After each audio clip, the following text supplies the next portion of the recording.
之前不是说要把松泰鸟笼的3只小文鸟拿出来分开，给它们做个新笼子吗？之前做松泰鸟笼的时候还剩了一点网，刚好可以把这个花盆围住。今天就用这块网把这个花盆围住，做一个鸟笼子，给那3只小文鸟住。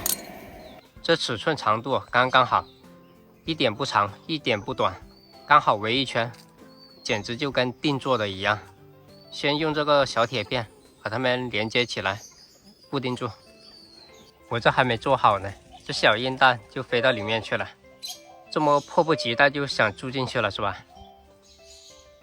这也不是给你住的，出来，来过来，真棒，去拆你的树枝啊！我要干活，没时间陪你玩呢。把整圈都固定好了，这里之前剪了一块，切了一块，刚好就做龙门子了，补一块上去就是一个龙门子了。这顶上刚刚到街上去买了一小块，刚好把它封住了，还买了一小块遮阳纸，把它盖到上面遮阳躲雨，刚刚好，基本上就这样完成了。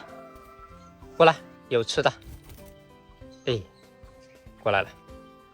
这只红尾贝还可以上手啊，它们差不多换好羽毛了，现在特别好看，就是尾巴好像还有2根还没长来。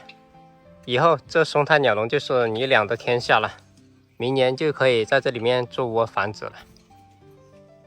突然要把这3只小文鸟分开，好像还有点舍不得哎。现在还捉不到它们，虽然可以上手，但是捉不到它们的。等到晚上它们住进这个小木箱里面睡觉，再偷偷把它抱下去。在上面的松泰鸟笼里拆了一个稻草窝，先把它装上去。这个稻草窝装在上面，它们都没住过。现在已经天黑了，上来看一下3只小文鸟，准备把它们抱下去了。应该是进鸟窝睡觉了，得轻一点，别把它吵到了。在鸟窝里面呢，刚刚天黑还没睡着呢，发现我了。哎呦，这警惕线好高，这手刚靠近它就又跑出来了。刚刚把灯关了才捉住它们，3只都在这个鸟窝里面，反应好强烈，得赶紧把它拿下去。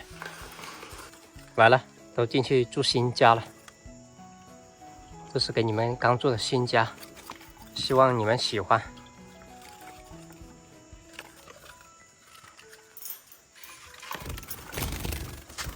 哎呦呦，吓到了，受惊吓了。刚闹了一会，都已经安静下来了，都站在杆子上面打瞌睡了，应该没什么问题了。好，先这样了，明天再过来看一下。